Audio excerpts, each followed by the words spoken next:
आप सभी को मेरा नमस्ते। आप सभी का स्वागत है सितायन की स्वाध्याय सीरीज़ में। तो आज हम 15 चैप्टर पे पहुंच गए हैं, जिसमें हम जानेंगे सीता का मंदोदरी को उपदेश। तो लास्ट हमने 14 चैप्टर पे जहाँ पे छोड़ा था कि मंदोदरी माँ की हेल्प करना चाहती है, पर माँ बोलती है अगर तुम मेरी वाकई में हेल्प करना चाहती हो तो खुद शांत रहो, बस वही मेरी सबसे बड़ी हेल्प होगी। तो एक रात क्या होता है, जब मंदोदरी वहाँ से चली जाती है, वो सो रही है और रात को भी बहुत डरावना सपना देखती है, जिससे वो बहुत परेशान हो जाती है और उसका मन करता है कि मैं जाके सीता माँ से मिल लूँ, मैं उनके पास चली जाऊँ अभी। लेकिन वैसा अभी ना करने से पहले हमें बताती है कि उस सपने में वो क्या देखती है कि वो अपने राज्य में बहुत सुंदर महिला थी, बहुत सुंदर उस समय की, और उसके पिताजी उनके लड़का ढूंढ रहे थे। तो इतने में रावण उनके पास आया और उन्होंने बोला कि मैं मंदोदरी से शादी करना चाहता हूँ। तो उनके पिता ने बहुत मना किया कि नहीं, मैं इसकी शादी तुमसे नहीं कराऊंगा। तो लेकिन रावण गुस्से में आकर मंदोदरी का अपहरण कर उसे अपने राज्य ले आया। और तब से मंदोदरी ने अपनी आवाज़ नहीं उठाई इस कार्य के पीछे भी, बस उसको नियति का निर्णय समझकर स्वीकार कर लिया कि शायद ये मेरी नियति होगी। और उसने रावण का त्याग करने की बजाय, उस बात का प्रतिरोध दिखाने की बजाय उसको स्वीकार करती चली गई। और उसको लगा कि शायद उसका जो आत्मसमर्पण है यही प्रेम है। उसने तब से रावण के साथ रहना शुरू किया, सब कुछ किया, और कभी ये नहीं देख पाई कि उसके मन में वो प्रेम था ही नहीं कभी। वो सिर्फ विवाह करके अपने आप को मजबूर समझ रही थी कि वो वापस जा नहीं पाएगी तो उसको वहीं रहना होगा। इससे वो बहुत परेशान हो जाती है सोचकर। तो वो माँ के पास जाती है और जैसे वो सीता माँ के पास जाकर बैठती है, देखती है कि माँ तो ध्यान अवस्था में है, तो उन्हें डिस्टर्ब नहीं करती है, बस उनके पास दूर जाके बैठती है और बात करने की इच्छा रखती है। तो जैसे ही माँ अपनी आंखें खोलती है और तो माँ एक सेंटेंस बोलना शुरू करती है कि मंदोदरी, अपहरण सिर्फ तुम्हारा नहीं हुआ था, बहुत सारी महिलाओं का हुआ था। कुछ ने त्याग कर दिया, कुछ ने अपने आप को ख़त्म कर दिया, लेकिन तुमने इसको स्वीकार कर लिया बिना अपनी आवाज़ को उठाए, जबकि ये सही नहीं था। पर मंदोदरी को लगता है तो मैं क्या करती, कभी मैं क्या इस चीज़ को कैसे पूरा कर सकती हूँ। तो माँ बोलती है कि नहीं, तुम्हें अपनी आवाज़ को उठाना चाहिए था उस समय। तो मंदोदरी बहुत रोती है और बोलती है कि मुझे अब जानना है कि ऐसा मैंने अपने पास्ट लाइफ में, पिछले कर्मों में क्या किया है जो मेरे साथ आज ये सब कुछ हो रहा है, कि क्यों मैंने इस लाइफ को चूज़ किया अपनी। तो माँ बोलती है कि ठीक है, तुम ध्यान में बैठो, अपनी आंखों को बंद करो, अपनी श्वासों को देखना शुरू करो और अपनी पास्ट लाइफ देखो। तो जैसे ही मंदोदरी अपने ध्यान अवस्था में जाती है, वो अपनी पास्ट लाइफ को देखती है, तो उसको वहाँ पे दिखाई देता है कि वो एक राज्य में है, तो वहाँ भी वो बहुत सुंदर महिला, सबसे सुंदर महिला वही है उस राज्य में। और उसके पिताजी उसके लिए एक लड़का ढूंढना शुरू करते हैं, लेकिन उसके पिताजी को आज तक अपनी बेटी के बराबर का लड़का ही नहीं मिलता, और जिससे जो मंदोदरी की विवाह की इच्छा थी वो पूरी नहीं हो पाती। तो जब मंदोदरी अपने अंतिम दिनों में होती है, तो उसके मन में आता है कि काश मेरा विवाह हो जाता, मुझे एक पति मिल जाता, मैं उसके लिए कुछ भी करने को तैयार हूँ, मैं अपने आप को पूरा समर्पित कर दूंगी बिना देखे कि उसमें मेरी इच्छाएं पूरी हो रही है, मुझे प्रेम मिल रहा है या नहीं मिल रहा, मैं अपने आप को भी खोने को तैयार हूँ, बस अपने पति की सेवा करना चाहती हूँ। तो उसने जब इस तरह की इच्छा अपने अंतिम क्षणों में रखी थी, अपने अंतिम दिनों में रखी थी, उस इच्छा ने ही उसके जन्म को प्रतिक्रिया दी है। उस इच्छा की वजह से उसको आज जन्म मिला, और जिसमें उसने अपने रावण, यानी कि जिसको पति है जो रावण, उसको अट्रैक्ट किया अपनी तरफ। तो जब मंदोदरी अपनी आंखें खोलती है, उसको सब समझ में आ जाता है कि ये सब मेरी इच्छाओं की वजह से ही हुआ है। तो जब ये सारी बातें माँ को पता लगती है, तो माँ उन्हें बोलती है कि मंदोदरी, इसमें गलती तुम्हारी है। इंसान को इच्छा रखने में बुराई नहीं है, पर हमें इच्छा क्या रखनी है इसकी समझ भी होनी चाहिए। अभी तुमने उस समय विवाह की इच्छा रखी होती तो बहुत अच्छा था, लेकिन तुमने विवाह एक ऐसे पुरुष के साथ रखने की इच्छा रख ली जहाँ पे तुम अपने आप को खोने को तैयार हो, तुम बस अपने आप को समर्पित करना चाहती हो, चाहे बदले में तुम्हें प्यार मिले या ना मिले। तो इसकी वजह से ही तुम्हारे सामने आज ये सब कुछ हो रहा है। तो मंदोदरी सोचते कि अब मैं क्या करूं, कि मुझे क्या करना चाहिए। तो माँ उससे क्वेश्चन पूछते, पहले तुम मुझे एक बात बताओ कि क्या तुम्हारे मन में कभी रावण को त्याग करने का विचार आया। तो मंदोदरी बोलते, त्याग और रावण का, ये तो मैंने कभी सोचा ही नहीं, मैंने तो बस उसको स्वीकार कर लिया सोच के कि मेरा पति है तो मुझे सेवा करनी है, गलत कार्य करे सही कार्य करे मुझे कोई फर्क ही नहीं पड़ता इस बात से। तो माँ बोलती, यही तो तुम्हारी कमी है, तुमने कभी अपने आप के बारे में नहीं सोचा।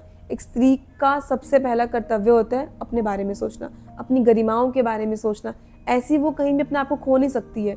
तो मंदोदरी को लगता है कि मैंने तो कभी सोचा ही नहीं अपने बारे में ऐसा कुछ। तो वो और रोती है, बिलखती है कि मैं क्या करूँ, अब मुझे बाहर आना है इन सब चीज़ों, मैं बहुत परेशान हो गई हूँ। तो माँ उन्हें बोलती है कि तुम्हें मैं बंदी बनी हुई दिख रही हूँ ना इस महल में, इस राज्य में, पर मैं तुम्हें सही बताऊँ, बंदी तुम हो, मैं तो आज़ाद हूँ। मैं तो यहाँ पे आई भी अपनी इच्छा से हूँ और जाऊँगी भी अपनी इच्छा से। रावण मुझे हाथ नहीं लगा सकता, लेकिन असली बंदी तुम हो, जिसे वो लेकर आया और आज तक अपने इशारों पे काम कराता रहा। तो मंदोदरी को हर एक गलती का एहसास होता है, हर एक कार्य के बारे में सोचती है कि मैंने क्या क्या किया अभी तक। तो फिर अपना आंसू पोंछते माँ को बोलती है कि माँ अब आप मुझे बताओ कि अब मुझे क्या करना है। तो सीता माँ बोलती है कि तुम्हारे पास अब 2 ही चॉइस हैं, या तो सब भाग जाओ, अपने मायके चली जाओ, सिचुएशन को फेस मत करो, या दूसरा है यहीं पर रहो, सिचुएशन को फेस करो और लंका के लिए कुछ अच्छा करो, अभी तक तुमने कुछ लंका के लिए अच्छा नहीं किया है। तो वो सोचते हैं कि हाँ ठीक है, अभी तक तो मैं इन परेशानी से भाग ही रही हूँ ना, पर अब भागना नहीं है, क्योंकि भागना कभी भी किसी चीज़ का सोल्यूशन नहीं है। हम भी लाइफ में ऐसा ही करते हैं कि कुछ भी हुआ परेशान हो जाते हैं, हार मान लेते हैं, बहुत जल्दी गिव अप करते हैं। पर गिव अप करना तो सोल्यूशन है ही नहीं कभी भी।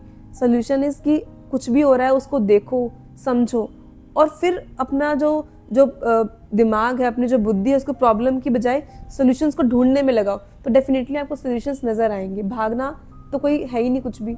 तो मंदोदरी भी तय करती है कि मैं अब निडरता से इसका सामना करूँगी। और जैसे ही वो उठती है वापस अपने कक्ष में जाने की तरफ, तो माँ उसे एक आवाज़ लगाती है कि मंदोदरी। तो उसके बाद माँ मंदोदरी को बोलती है अपनी बेटी को बुलवा लो, और ऐसा वो अपनी बेटी को बुलवा लेती है। उसके बाद तो जब माँ अपने ध्यान अवस्था में जाती है, वापस बैठी होती है, तो अचानक उनके सामने हनुमान जी आते हैं। हनुमान जी यानी कि महादेव के अवतार। तो जब हनुमान जी को देखती है तो माँ बहुत खुश होती है, उनको प्रणाम करती है, उनके पैर छूने जाती है। तो हनुमान जी मना कर देते कि माँ मैं तो आपका भक्त हूँ, आप मेरे पैर मत छुए। तो माँ बोलती है कि नहीं, मैं आपको भक्त के रूप में तो नहीं, अपने पुत्र के रूप में ज़रूर स्वीकार कर सकती हूँ। तो तभी से हनुमान जी सीता माँ को माता कहकर पुकारने लगे। तो जब वो उनको माता के नाम से ही पुकारते थे हमेशा, और उन्होंने आकर जो श्री राम जी ने अपनी अंगूठी माँ के लिए भिजवाई थी वो उन्हें दे देते हैं। तो जैसे ही माँ अपने उनकी दी हुई अंगूठी पहनती है, तुरंत उनका जो कनेक्शन छूटा हुआ था श्री राम जी से वापस जुड़ जाता है। तो माँ इतने लंबे समय के बाद श्री राम जी की धड़कन को सुन पाती है, वो इतनी ज़्यादा खुश होती है जिसका कोई अंदाज़ा भी नहीं था। और माँ भी अपने सिर की एक आभूषण निकाल के हनुमान जी को दे देते थे कि आप भी जाके श्री राम जी को दे, ताकि वो भी मेरी प्रेजेंस को महसूस कर पाएँ। तो ऐसा वो मान लेते हैं और ऐसा लेके जाना शुरू करते हैं। तो जैसे वो दोनों बैठे हुए उनसे पूछती है कि तुमको मेरा रास्ता मिला कैसे, कि रावण ने तो मुझे इस बगीचे में बिल्कुल छुपाया हुआ है कि कोई मुझे ढूंढ भी नहीं सकता। तो हनुमान जी बोलते हैं कि आपके जो कन कन से शरीर से राम राम की जो ध्वनियाँ वाइब्रेशंस आ रही थी, मैं तो उनकी तरफ खींचा चला आया और मुझे तो रास्ता ढूंढने की ज़रूरत भी नहीं पड़ी। तो माँ को बहुत खुशी होती है, सोचे कि कैसे हम दोनों दूर रह के भी दूसरे से कनेक्टेड फील कर रहे हैं। तो वो उन्हें बोलते हैं हनुमान जी कि मैं आपके लिए कुछ फल तोड़ के ले आता हूँ, आपने कुछ भी नहीं खाया इतने समय से, तो कुछ खा लीजिए। तो माँ मना करते कि नहीं हनुमान जी, हनुमान आप खाइए, जब आप अपनी संतुष्टि से आप खाना खा लेंगे, फलों को खा लेंगे, तो समझ लेना कि मेरा भोजन भी हो गया, मैं भी संतुष्ट महसूस कर रही हूँ। तो वो हनुमान जी बोलते हैं कि ठीक है, मैं बिल्कुल ऐसा ही करूँगा। और जो श्री राम जी है उन्हें बताते हैं कि बहुत पास आने वाले हैं, कुछ ही समय में वो यहाँ पे लंका में पहुँच जाएंगे और वो रावण का उनसे आमना सामना होगा। तो मैं आप पूछते हैं कि मुझे कितना समय हो गया यहाँ पर आए, तो हनुमान जी बताते हैं कि लगभग आपको 9 महीने हो गए यहाँ पर आए, और अभी बस आपका वापसी का समय नज़दीक आ गया। तो अभी माँ उनसे बोलते हैं कि जो रावण है उसके मन में प्रेम तो है, लेकिन वो प्रेम किसी दर्द के नीचे दबा हुआ है। कि पुत्र हनुमान, आप कुछ जाके रावण से ऐसी बातचीत कीजिए, समझाने की कोशिश कीजिए कि ताकि युद्ध के बिना ही वो समझ जाए इस बात को, और जो युद्ध से जो नुकसान होगा पूरी सृष्टि उस नुकसान से बच जाएगी। तो हनुमान जी बोलते हैं कि ठीक है माँ, मैं पूरी कोशिश करूँगा कि मैं रावण को समझा पाऊँ कि वो मेरी बातों को समझे और सुने, जिससे वो युद्ध टल जाए और वो अपनी जो नकारात्मक कार्य कर रहा है उनको छोड़ दे वहीं की वहीं। तो हनुमान जी क्या करते हैं, जाते हैं पहले फल खाना शुरू करते हैं, क्योंकि अगर वो कुछ ऐसा कार्य करेंगे तभी तो उनको सभा में रावण के सामने बुलाया जाएगा। तो वो पूरे मज़े से पूरे फलों को खाते हैं, और तभी वहाँ के जो सेना है उनको बंदी बनाकर रावण के सामने ले जाती है।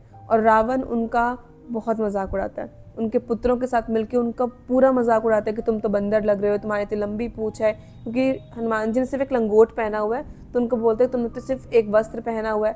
लेकिन हनुमान जी बिल्कुल गुस्सा नहीं होते इस बात से, वो बार बार उनकी पूंछ में आग लगाने की कोशिश करते हैं, लेकिन अग्नि भी लग नहीं पाती, क्योंकि अग्नि देवता भी हनुमान जी से परमिशन लिए बिना प्रज्वलित नहीं हो सकते वहाँ पर। तो जो रावण है, उसके जो पुत्र है, वो बहुत ज़्यादा एक लिमिट क्रॉस करके उनका मजाक बनाते हैं। तो हनुमान जी को बहुत गुस्सा आता है। फिर जब जो उनका पुत्र है इंद्रजीत, वो आता है और वो मशाल लेता है, उनकी पूंछ में आग लगाने की कोशिश करता है। उस समय हनुमान जी परमिशन दे देते हैं, उनकी पूंछ में आग लग जाती है। उनको समझ में आ गया कि ये लोग बातों से मानने वाले नहीं है, इनको युद्ध ही चाहिए, तो युद्ध की भाषा ही समझेंगे। और जैसे उनकी जो पूंछ में आग लगती है, वो पूरी लंका में जाके अग्नि को प्रज्वलित कर देते हैं। यानी कि इस तरीके से जो लंका है उसका विनाश कार्य शुरू हो जाता है। जैसे ही माँ अपने ध्यान में बैठती है, आंखें खोलती है और देखती है कि पुत्र हनुमान ने पूरी कोशिश की पर रावण नहीं माना, तो ये जो विनाश है वो तो होना तय ही है। उस विनाश के बाद जब वो देखता है रावण की इसने क्या कर दिया हमारी लंका के साथ, तो उसको बहुत गुस्सा आता है। वो बहुत ज़्यादा गुस्से में सीता के पास जाता है, बोलता है कि तुमने क्या कराया हमारे यहाँ पर। तो माँ एक शब्द भी नहीं बोलती है, बस मन ही मन दोहराते हैं कि जो तुम्हारे कर्म है वो तुम्हारे सामने आ रहे हैं, मैं कराने वाली कौन होती हूँ। तो ऐसा कुछ समय व्यतीत होता रहता है और एक दिन माँ अपने ध्यान में बैठी है और वापस रावण ने भ्रमित करने की कोशिश करता है पूरी। रावण उनके सामने वही सीन क्रिएट कर देता है जब वो ध्यान में होती है कि मिथिला का विनाश हो चुका है और उनके सामने उनके माता और पिता का शव है। तो माँ देखकर बहुत रोती है, उनको लग रहा है कि शायद ये भ्रम है, पर विश्वास नहीं कर पाती है इस बात के ऊपर भी। वो अंदर अंदर बिलखती रहती है, अपनी आंखें नहीं खोलती है। और जैसे रावण उनके सामने ये न्यूज़ लेके आता है कि सीता तुम्हारे माता पिता का देहांत हो चुका है, मिथिला का विनाश हो चुका है, तो माँ अंदर अंदर रो रही है, पर वो उनसे नज़र नहीं मिलाना चाहती कि वो उनको फिर भ्रमित कर दिया कि कुछ ना कुछ सीन दिखाकर। तो जैसे वो इतनी देर मजाक बनाता है, हंसता है माँ के ऊपर, जब चला जाता है उसके बाद माँ अपनी आंखें खोलती है और बहुत रोती है, क्योंकि अब वो थक चुकी है उस दृश्यों को देख देख कर, कभी श्री राम जी को, कभी लक्ष्मण जी को। अब उनको हो गया कि नहीं, अब मैंने बहुत देख लिया, अब नहीं, अब मुझे इस चीज़ से बाहर आना है। तो वो माँ पार्वती को याद करती है, देवी ऋषि अनुसया को, सबको याद करती है और वो रिक्वेस्ट करती है कि मुझे रास्ता दिखाओ कि मुझे क्या करना चाहिए इसके अंदर। तो तभी ऋषि देवभूति उनके सामने आती है और बैठती है और उन्हें बताती है कि सीता अब मैं तुम्हें बताऊंगी तुम्हें क्या करना है। क्योंकि माँ बोलती है कि मैंने सब कुछ कर लिया, उसके विचारों में जाकर उसको परेशान करने की कोशिश की, सब कुछ तो किया, पर असर ही कहाँ हो रहा है उसके ऊपर कुछ भी।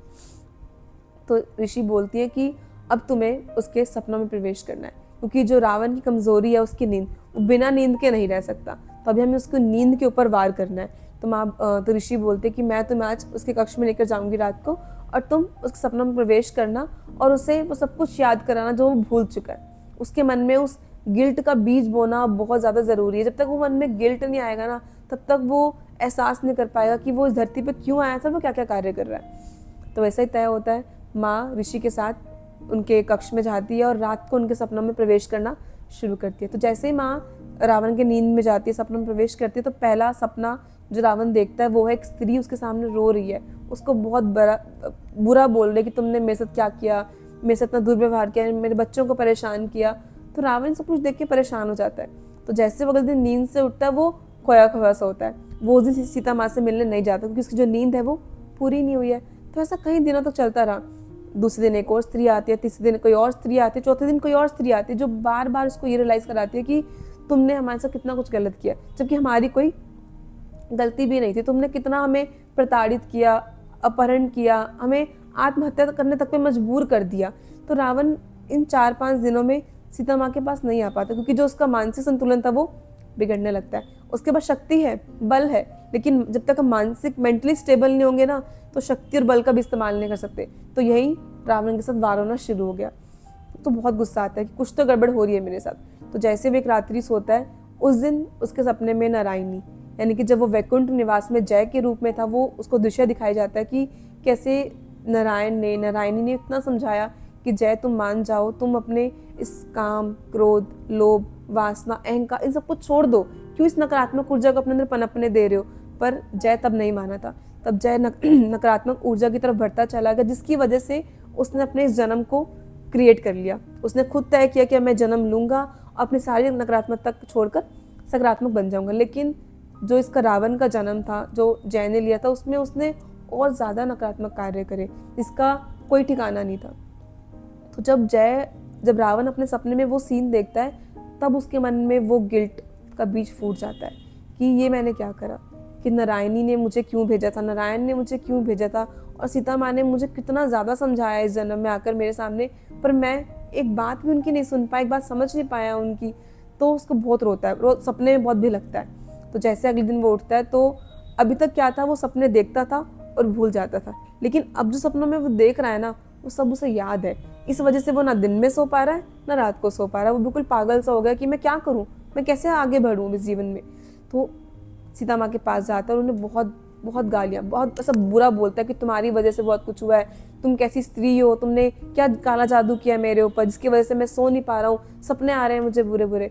तो माँ बोलती है कि मैं करने वाली कुछ कोई भी नहीं हूँ, तुमने जो किया है तुम्हारे सामने है, क्योंकि जो भी हम कार्य करते हैं उसका जो रिजल्ट होता है उससे हम बच नहीं सकते हैं। तो इसलिए हमें ये ख्याल रखना चाहिए कि हम क्या कार्य कर रहे हैं, हम जो भी काम करेंगे उसका रिजल्ट हमारे सामने ज़रूर आएगा। तो रावण के साथ भी सब कुछ हो रहा है, तो रावण परेशान होकर अपनी माँ के पास जाता है। तो रावण की जो माँ है केकसी, उनके पास जाता है और बैठता है कि माँ मैं अब क्या करूँ। जो उनकी माँ है वो भी असुरों की देवी है, वो भी लोगों को नकारात्मकता की तरफ बढ़ा रही है, कोई सकारात्मक कार्य नहीं कर रही है। तो वो उन्हें बताती है कि जो सीता है ना वो मामूली स्त्री नहीं है, वो बहुत शक्तिशाली स्त्री है, तो इसे तुम्हें अब किसी और तरीके से हैंडल करना होगा। तो पूछता है कि माँ मैं क्या करूँ। तो वो उन्हें बोलते हैं कि मैं तुम्हें कुछ ऐसे मंत्र दूंगी जो तुम्हें इस्तेमाल करने हैं सीता को हराने के लिए, सीता को परेशान करने के लिए, क्योंकि सीता वैसे मानने वालों में से नहीं है और अभी तक तुमने उसे बहुत समझाया, वो नहीं मानी। तो अब समय आ गया कि तुम उसे मोहित करो, उसे प्यार से समझाओ कि मैं तुम्हें बहुत प्यार करता हूँ, मैं तुमसे विवाह करूँगा, तुम्हें इस महल की रानी बनाकर रखूँगा। तो रावण को लगता है कि ठीक है, अभी मैं उसे मोहित करूँगा। तो अगले दिन रावण का रूप बदल गया। जो रावण चिल्लाकर माँ से बात करता है, बड़े बड़े प्रेम से स्नेह से सीता ऐसे कहकर पुकार रहा है। तो माँ को एक क्षण के लिए लगता है कि शायद रावण बदल तो नहीं गया, पर माँ को अगले ही पल अपने अंदर से आवाज़ आती है कि नहीं, ये इतनी जल्दी तो बदलने वाला नहीं है, ये भी इसका कुछ नई चाल है जो मुझे फंसाने की कोशिश कर रहा है। तो रावण की बिल्कुल यही प्रतिक्रिया थी। तो रावण बहुत बहुत कोशिश करता है कि मना ले, सब कुछ कर ले, पर माँ तस से मस नहीं होती है। तो रावण का जो अंदर का गुस्सा होता है फिर फूट जाता है। तो वो फिर चिल्लाना शुरू करता है कि तुम्हारी कैसे इतनी हिम्मत होगी, तुम मुझे मना कर रही हो, लंकापति को, त्रिलोकपति हूँ मैं, तुम मुझे कैसे मना कर सकती हो। पर माँ बोलती है कि मैं रावण के साथ कभी रह नहीं सकती, मैं तुम्हारे साथ नहीं रह सकती, मैं सिर्फ श्री राम जी के साथ ही हूँ, तो तुम्हें जो कार्य करना तुम करते रहो, मुझे इससे फ़र्क नहीं पड़ता। तो तब जो माँ के आसपास जो घेरा बना हुआ था, जो अयोध्या में औरतें थी उनके लिए प्रेयर करती थी, वो पहली बार कमज़ोर पड़ा, क्योंकि रावण ने इस बार अपनी माँ के दिए हुए मंत्रों का उपयोग किया और ऐसी तलवार निकाली और माँ की तरफ बढ़ाने की कोशिश करी। लेकिन तभी आकाश से ऋषियों ने माँ की मदद की, वो आई और रावण को पीछे बहुत दूर पछाड़ दी, जिससे माँ बच पाई। वो पहला ही समय था जब माँ लंका में कमज़ोर महसूस कर रही थी, असहाय थी, जब उनको लग रहा था शायद उनके ऊपर कुछ खतरा होने वाला, लेकिन तब भी ऋषियों ने उनकी मदद की और रावण समझ गया कि मैं माँ को हाथ तक नहीं लगा सकता हूँ। तो इस प्रकार रावण को पछाड़ा गया और माँ अपने आप को बचा पाई उस समय ऋषियों की मदद से। तो जिन ऋषियों ने उनकी मदद की थी वो माँ के पास बैठते हैं और उन्हें बोलते हैं कि सीता आपका कार्य संपन्न हुआ, क्योंकि आपका कार्य था रावण के अंदरूनी भावों को जगाना और श्री राम जी का कार्य है भारी युद्ध को संभालना। क्योंकि जब तक अंदर का वो बीज नहीं फूटेगा, वो दर्द का बीज फूटने से जो अंदर नीचे दबा हुआ प्रेम है वो वापस नहीं आएगा, तब तक रावण कभी अपने वापस लक्ष्य पे नहीं जा पाएगा। तो आपने जो अंदरूनी कार्य है वो बहुत अच्छे से किया और अब शेष कार्य श्री राम जी का है, तो अब इस कार्य को राम जी के ऊपर छोड़ दीजिए।